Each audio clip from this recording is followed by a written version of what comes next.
보도록 하겠습니다. 오늘 함께 우리가 살펴볼 말씀은 요한복음 11장 38절부터 44절까지 말씀입니다.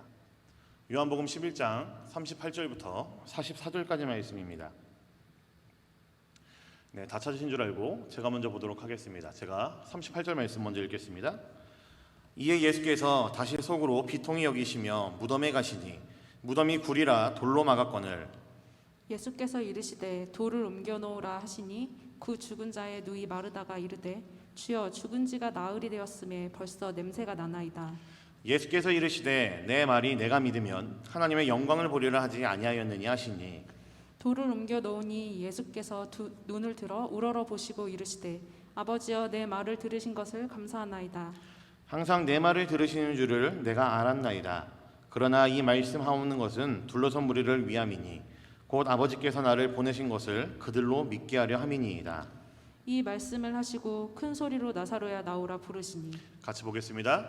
죽은 자가 수족을 배로 동인 채로 나오는데 그 얼굴은 수건에 쌓였더라. 예수께서 이르시되 풀어놓아 다니게 하라 하시니라. 아멘. 네, 오늘은 부활절이죠. 저는 사실 8년째 이 시즌만 되면은 좀 가슴이 먹먹한 사람입니다. 예수 그리스도의 승리, 그 죽음을 이기심을 생각하면은 기쁘기는 하지만 사실 저는 이 시즌이 저에게는 마냥 기쁘지만은 않습니다. 혹시 왜 그런지 짐작하실 수 있을까요? 네, 세월호 사건 때문에 그렇습니다. 왜 그러냐면은 저 양반 유난 떠는 거 아니야라고 좀 생각할 분들이 있을까봐 말씀드리는데 TMI이긴 해요. 저는 안산 사람입니다. 태어난 것은 서울이긴 하지만 저희 학창 시절을 보낸 곳은 안산이고요. 그리고 저는 제 인생의 가장 많은 시간을 안산에서 보냈습니다. 그리고 제가 사역을 시작하면서 가장 오랜 시간 사역을 했던 곳이 안산에 있는 교회였습니다. 당연히 그 세월호 사건이 있었을 때도 저는 안산에서 사역 중이었었습니다. 그 희생된 304명의 아이 중에 저의 제자도 있었습니다. 그렇게 이제 세월호 사건은 저에게 있어서 그리고 저희 인생에 있어서 가장 큰 사건이라고 할 수가 있습니다. 뭐 어떤 정치적인 발언을 하려고 하는 것이 아니고요. 사실 좀 이제 설계 도입으로 이게 쓸 수가 있을까 고민을 좀 많이 하고, 기도를 좀 많이 해봤는데, 좀 아무래도 제가 느꼈던 이제 심정들 그리고 말씀을 통해 우리가 좀 함께 고민하고 함께 지향해야 될 바가 무엇인지를 나누기에는 좀 좋을 것 같아가지고 제가 좀 여러분들의 양해를 구하고 좀 이제 오픈을 좀 하겠습니다. 네, 그래서 부활절은 우리 그리스도인들에게 있어서 굉장히 기쁜 날이죠. 그러나 저에게는 사실 그렇게 기쁜 날은 아닙니다. 어제 4월 16일이 8주기였기 때문에 그렇죠. 지금은 사실은 이제 좀 웃으면서도 이야기를 하지만 사실은 이제 얼마 전까지만 하더라도 이제 되게 힘들었던 시기였었습니다. 저에게는 4월 한 달이 눈물도 많이 났었고요. 그리고 그때 희생된 제 제자 녀석도 굉장히 가까운 친구였었고, 그리고 굉장히 불우한 환경 가운데에서도 열심히 신앙생활을 하고 살던 녀석이었기 때문에 저에게는 그 슬픔이 굉장히 컸었습니다. 아무튼 이제 기쁜 날임에도 불구하고 부활절은 저에게는 그렇게 마냥 기쁜 날만은 아닙니다. 그럼에도 부활절은 기쁜 날이죠. 당연하죠. 죽을 수밖에 없는 우리들이었었는데 우리 구주 예수 그리스도의 그 십자가가 참으로 우리에게 소망임을 확인하게 된 날이고, 우리에게도 부활의 첫 열매이신 예수 그리스도가 계시기에 그 메시아이신 예수 그리스도께서 승리하셨고 확실한 보증이 되심을 알기에 우리는 부활할 것임을 분명하게 믿고 있고 알고 있습니다. 그래서 부활절은 우리 모든 그리스도인들에게 참 기쁜 날입니다. 그런데 우리 부활의 의미를 조금 더 오늘은 깊게 그리고 또 넓게 한번 생각해 볼 필요가 있을 것 같습니다. 과연 예수 그리스도의 부활이 그저 우리가 예수를 믿고 천국에 간다라는 것으로 끝나는 것인지, 과연 그렇게 우리 스스로가 그 사실만 가지고 우리 스스로를 자위하는 것에서만 끝나야 될 문제인지 좀 우리가 생각해 볼 필요가 있습니다. 답부터 미리 말씀드리자면은 그렇지 않습니다. 제가 성경을 통해 발견했고 믿고 있는 예수님은 사실 저는 이런 표현이 좀 맞다고 생각합니다. 모든 일을 위한 그리스도이십니다. 여기서 말하는 모든 이는 모든 죄인, 모든 연약한 자, 모든 약자들을 이야기합니다. 물론 저는 장로교 목사이기 때문에 예정이라는 장로교만이 아주 특징적이고 특별한 교리를 저는 거부하지 않습니다. 당연히 예정 교리를 저는 믿고 있고 저는 가르칩니다. 하지만 누가 구원을 받았는가 안 받은가라는 문제는 저에게 있어서 고려의 대상이 아니기 때문에 구원이란 것은, 복음이란 것은 구분 없이, 구별 없이 전달되어야 되는 것이고 모든 이들에게 들려져야 되는 것이기 때문에 저는 제가 믿고 있는 바, 그리고 제가 고백하는 바, 우리 구주 예수 그리스도는 모든 일을 위한 그리스도가 저는 맞다고 확신합니다. 예수님의 이 땅에 오심은 모든 일을 위해 이 땅에 오심이었고 예수님의 모든 사역의 초점들이 모든 이에게 맞춰져 있다는 것을 저는 분명히 알고 있습니다. 그렇기 때문에 예수님의 부활 역시도 모든 이 병든 자, 약자, 연약한 자, 가난한 자, 줄인 자들에게 맞춰져 있다는 것을 저는 분명히 믿습니다. 오늘은 예수님께서 나사로를 살리신 이 사건을 통해서 좀 이러한 내용들을 우리가 좀 함께 살펴보려고 합니다. 오늘 이 말씀을 깊이 읽지 않고 그냥 예수님께서 사람을 살렸구나, 예수님께서 이적을 행하셨구나 라고만 생각하고 넘어갈 가능성이 농후합니다. 왜냐하면 우리가 알고 있는 바 예수님은 하나님이시기 때문에, 그리고 복음서 곳곳에서 예수님께서는 여러 가지 우리의 머리로 이해할 수가 없는, 상상할 수가 없는 많은 이적들을 행하셨기 때문에 예수님이 나사로를 살리셨구나, 한 사람을 살리셨구나 하고 우리는 넘어갈 수가 있습니다. 굉장히 무미건조하게 넘어갈 수가 있겠죠. 하지만 우리가 조금만 더 오늘 본문을 집중해서 보면은 단어들의 의미를 좀 살펴본다면은 예수님의 이 행동이, 누군가를 살렸다라는 이 행동이 결코 가벼운 일이 아니라는 것을 분명히 여러분들 알 수가 있을 것입니다. 그 근거로 볼 수 있는 말씀이 바로 오늘 말씀 38절입니다. 우리 38절 말씀 한번 같이 보겠습니다.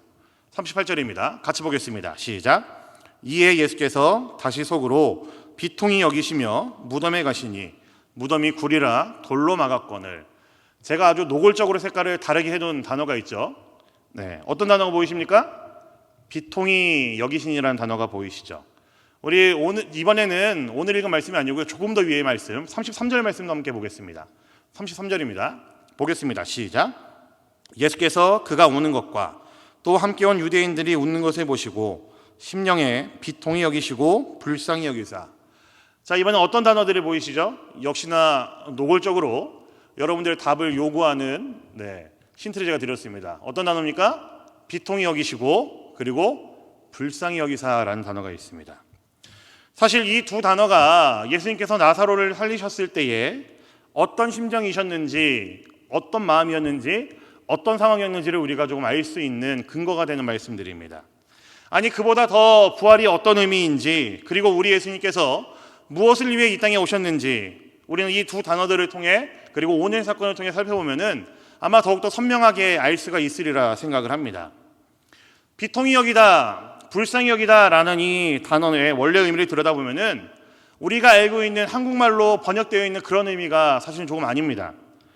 불쌍히 여기다라는 단어, 제가 슬라이드를 준비하긴 했는데요, 조금 제 지식을 여러분들 잘난 척하기 위해 헬라어를 좀 준비를 했습니다. 불쌍히 여기다라는 단어는요, 타라소라는 단어를 사용합니다.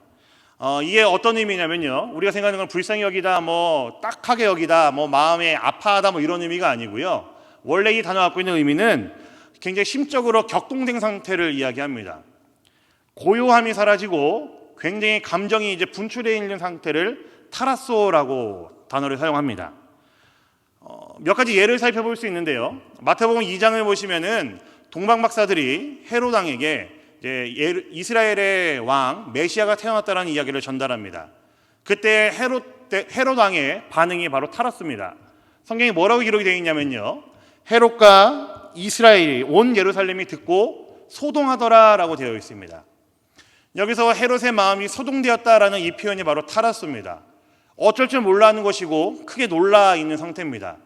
자신이 천년만년 왕일 거라고 생각을 했었는데 진짜 이스라엘 왕이 태어났다라는 얘기를 듣고 아이고 깜짝 놀랐네 하고 하면서 마음의 안정을 찾지 못하고 있는 상태가 바로 헤롯 왕의 상태, 그리고 이것이 바로 타라소라고 하는 단어의 의미입니다. 한 가지 더 있습니다. 마태복음 14장을 보시면요, 예수님께서 이제 그 갈릴리 바다를 건너서 배에 타고 있는 제자들을 찾아오신 장면이 있습니다. 그때의 제자들이 예수님을 처음 보고 난 다음에 이렇게 기록이 되어 있습니다. 유령인 줄 알고 무서워하여 소리쳤다라고 기록이 되어 있습니다. 근데 여기서 무서워하여 소리쳤다라는 단어가 바로 타라소입니다. 그러니까 뭐 자세하게는 우리가 뭐 더 얘기할 필요 없고요. 사실 타라소라는 단어가 쓰였다는 이야기는 감정의 변화가 아주 극심하게 일어났다는 이야기고, 마음에 도저히 안정이 찾아올 수 없을 정도로 굉장히 심한 감정의 변화가 일어났다는 이야기입니다. 우리가 지금 텍스트로만 접해가지고 이 단어의 의미가 선뜻 와닿지 못할 수도 있는데, 지금 예수님은 나사로가 죽었다는 사실과 그리고 나사로의 가족과 그의 지인들이 울고 있는 것을 보시면서 아무렇지 않은 것이 아니었었습니다. 그냥 말씀을 보니까 우리는 예수님께서 같이 울었더라 그 말이 끝나고, 큰 소리로 나사로를 나오너라 하시니 나사로를 살렸다라고 우리는 볼 수밖에 없는데, 그 안에 담겨있는 예수님의 심정은 그런 간단한 것이 아니었다라는 이야기이죠. 굉장히 예수님도 마음이 격동하셨고 굉장히 큰 슬픔에 빠지셨고, 예수님조차도 인간이기 때문에 그 마음의 변화를, 감정의 변화를 주체할 수 없었다라는 이야기입니다. 감정이 북받쳐 올랐었고요. 예수님도 펑펑 울었을 겁니다. 그냥 눈물 흘린 정도가 아니고요. 예수님도 아마 그 심정의 변화를 당신이 느꼈기 때문에 아마 크게 울었을 겁니다. 나사로의 죽음 앞에서 예수님도 그 감정의 변화를 당신 스스로가 제어할 수가 없었다라는 이야기이죠. 단어가 하나 더 있죠. 무슨 단어였습니까? 비통히 여기다라는 단어입니다. 이 단어도 마찬가지입니다. 우리나라 말에는 이 단어의 의미가 제대로 담겨 있지 않습니다. 그냥 우리가 비통히 여기다라는 단어를 들으면 어떤 느낌이 듭니까? 아, 속상히 여기셨구나, 아, 슬퍼하셨구나, 이 정도입니다. 근데 이 단어의 원래 의미가요, 제가 또 아는 척으로 좀 하려고 이렇게 써놨습니다. 엠브리마오마이라는 단어를 사용하고 있습니다. 이게 무슨 의미냐면 이런 의미입니다. 극도로 분노하다, 분개해서 숨을 슉슉 내쉰다, 콧방귀를 슉슉 내쉰다, 이런 의미를 가지고 있습니다. 이 단어가 성경에서 사용된 용례가 아니고 원래 그 헬라어 일상의 용어의 용례를 살펴보면은 되게 재밌습니다. 이 단어가 사실 언제 쓰인 단어냐면요, 전쟁이나 경주할 때 그 말들이 준비되어 있잖아요. 전쟁터에서 말들이 나가기 직전에, 이제 당장이라도 뛰쳐나가기 전에 하고 있는 그 흥분되어 있는 상태, 그 말들이 이제 푸르푸르거리고 하는 그런 모습들이 있잖아요. 그 경주말 이제 달리기 전에 당장 이게 줄 당기고 있어서 다행히 이제 줄만 이게 끊어지면은 팽 하고 뛰쳐나갈 정도로 굉장히 흥분되어 있는 상태, 이게 바로 엠브리마오마이라는 단어가 쓰였던 용례입니다. 이미지가 그려지십니까? 전쟁터에서 장군을 태운 말이 전쟁에 나가기 전에 콧김을 내뿜으면서 내 저것 때 당장 요절내버리겠다라는 그 마음을 가지고 말이 굉장히 흥분되어 있는 상태를 엠브리마오마이라는 단어를 씁니다. 그런데 이 단어를 지금 예수님의 심정에다가 사용을 했습니다. 예수님께서 비통히 여기다라는 마음을 가지고 있었는데 그게 엠브리마오마이입니다. 예수님께서 굉장히 분노하시고 있고 이 화를 못 내리고 있습니다. 슬픔도 가득 차올라서 예수님 당신 스스로도 이 감정의 변화가 너무나 커서 어쩔 줄 몰라하고 계십니다. 이 단어의 두 가지 의미를 살피면은 우리 예수님의 상태가 짐작이 되시죠. 나사로의 죽음 앞에서 우리 예수님 큰 슬픔을 겪고 계시고 그리고 분노하고 계십니다. 왜 그러셨을까요? 왜 예수님께서는 나사로의 죽음을 슬퍼하는 것에서만 그치지 않고 분노하셨을까요?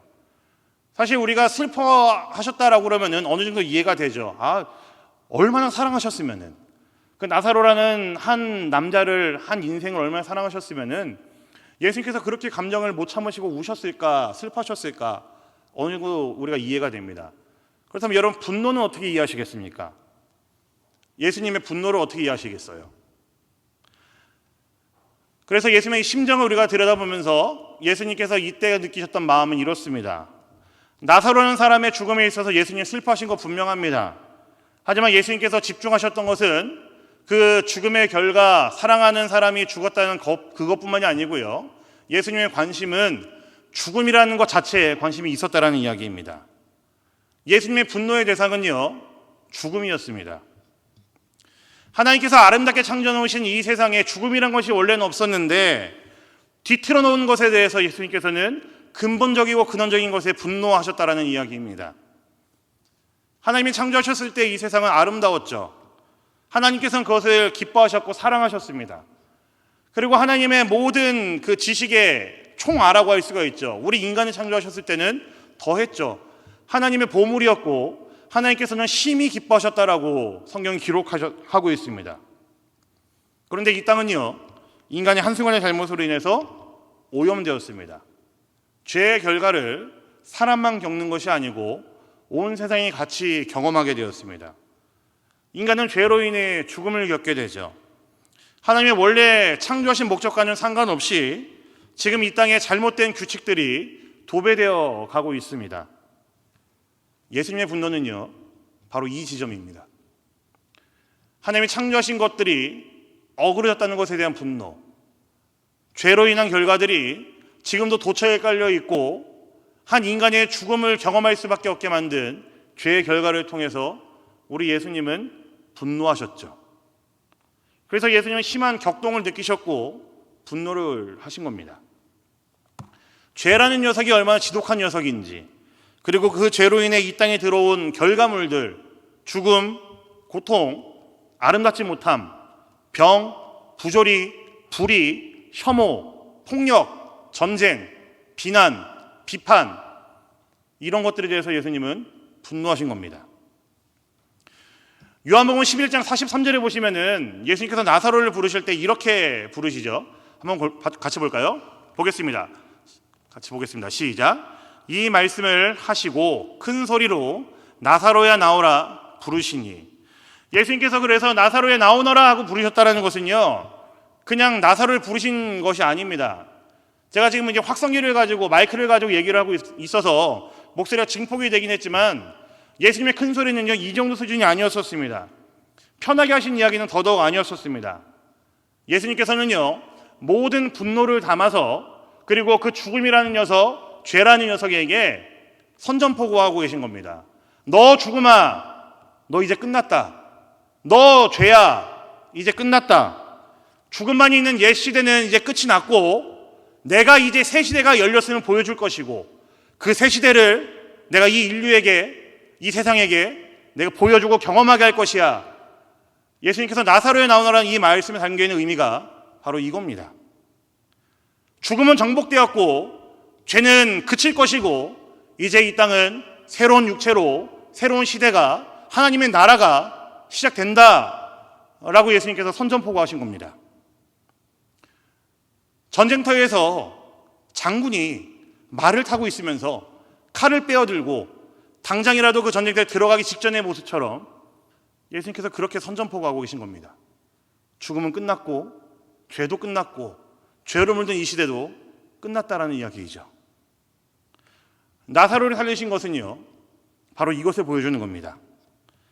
예수 그리스도 앞에 죄가, 죽음이 정복되었다는 이야기입니다. 그리고 이것을 더욱 분명하고 확실하게 보여주는 것이 그 이후에 예수님의 부활입니다. 우리가 이 부활을 기뻐해야 될 이유가 바로 여기에 있죠. 우리는 우리의 죄로 인해 얻게 된 결과인 죽음을 이겨낼 방법들이 전혀 없는 자들입니다. 우리는 죽음 앞에 무력하고요, 죄의 결과물들 앞에 우리는 연약하고 무릎을 꿇을 수밖에 없는 자들이었습니다. 그리고 우리는 우리 스스로 타락해서 죄를 더욱더 짓죠. 그리고 그 결과를 우리가 감당해야 됩니다. 그런데 우리 하나님께서는 우리를 불쌍히 여기셨고 우리를 사랑하셨습니다. 그래서 그의 독생자이신 예수 그리스도를 이 땅에 보내실 수밖에 없었고 예수님은 기꺼이 그 일을 감당하셨습니다. 죽을 수밖에 없는 우리를 위해 이 땅에 오셨고 모든 죄를 짊어지시고 십자가에 달려 돌아가셨죠. 그리고 거기서 끝나는 것이 아니라 그 예수 그리스도께서는 부활하심으로 우리 인류에게 있는 당연한 결과인 죽음을 이기셨습니다. 우리의 죄로 인해 죽어야 되는 그 옛 시대가 끝났다라는 것을 당신께서 스스로 온 세상에 보이셨습니다. 그 은혜가 저와 여러분들에게 있죠. 여러분이 예수를 믿는다는 것이 바로 이런 겁니다. 예수 그리스도의 십자가 부활이 내 것이 되었고 우리는 이제 새로운 시대를 산다는 것입니다. 여러분은 새로운 시대를 사는 그리스도인입니다. 더 이상 죄가 여러분들의 삶을 좌지우지할 수가 없고 여러분은 더 이상 죄로 인한 영원한 죽음에 두려워하지 않아도 된다라는 이야기입니다.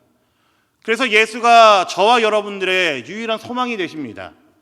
그래서 예수 그리스도의 부활만이 온 세상의 유일한 소망일 수밖에 없습니다. 그렇기 때문에 이 부활절이야말로 우리 주변에 있는 이웃들을 생각하기에 더할 나위 없이 좋은 날입니다. 예수님의 분노는요, 이 땅에 자리한 모든 죄의 결과에 향해 있었습니다. 비단 죽음뿐만이 아니고요, 제가 죄의 결과들을 여러 가지 이야기를 했잖아요. 모든 불의, 부조리, 혐오, 불평등, 그리고 폭력, 이 모든 것들입니다. 그렇게 예수님께서 나사로야 나오너라 라는 이 외침은 그러한 죄의 결과에 놓여있는 그 앞에서 힘없이 쓰러질 수밖에 없는 모든 일을 위한 외침이었습니다. 예수님은 나사로를 위해 이 땅에 오셨습니다. 나사로가 누군지라고 묻는다면 쉽게 이렇게 대답할 수 있습니다. 우리가 나사로죠. 그리고 우리가 알아야 될 것은 우리 주변에는 나사로가 굉장히 많이 있죠. 제가 처음에 세월호 이야기를 했습니다. 올해가 8주기고요. 여전히 304명의 가족들은 고통 가운데 있습니다. 우리가 예수의 부활을 알고 경험했다고 한다면은 우리가 이 사건에 대해서 어떻게 해야 되겠습니까? 저는 분노해야 되는 게 맞다고 생각합니다. 예수님이 하셨던 것처럼 당시에 그 사건이 낳아냈던 모든 부조리함의 결정, 모든 불의함의 결정, 모든 거짓의 결정인 그 세월호 사건이, 그 사건에 대해서 우리는 분노해야 됩니다. 그리고 여전히 관심 가져야 되죠. 모든 일을 위한 예수 그리스도의 부활이, 연약하고 작은 자들을 위한 예수 그리스도의 부활의 기쁨이 그들에게 있을 수 있도록 우리는 그들을 위한 기도를 그쳐서는 안 됩니다. 분노하되 기도해야 되고요, 분노하되 같이 아파하고 슬퍼해야 됩니다. 분노하되 그들과 함께 부활의 기쁨을 누릴 수 있어야 되죠. 비단 우리 세월호 사건만 그럴까요? 지금도 전쟁의 포화성에 놓여 있는 우크라이나를 위해 어려운 가운데 있는 아프가니스탄이나 미얀마, 그리고 IT도 있습니다. 세상에 있는 모든 이들, 연약하고 작은 자들에게 예수 그리스도의 부활의 기쁨이 전해질 수 있도록, 충만할 수 있도록 우리는 관심 가지고 기도해야 됩니다. 무엇인가를 해야 되는 자들입니다. 더 관심 가져야 됩니다. 함석헌 선생님을 혹시 아실지 모르겠습니다.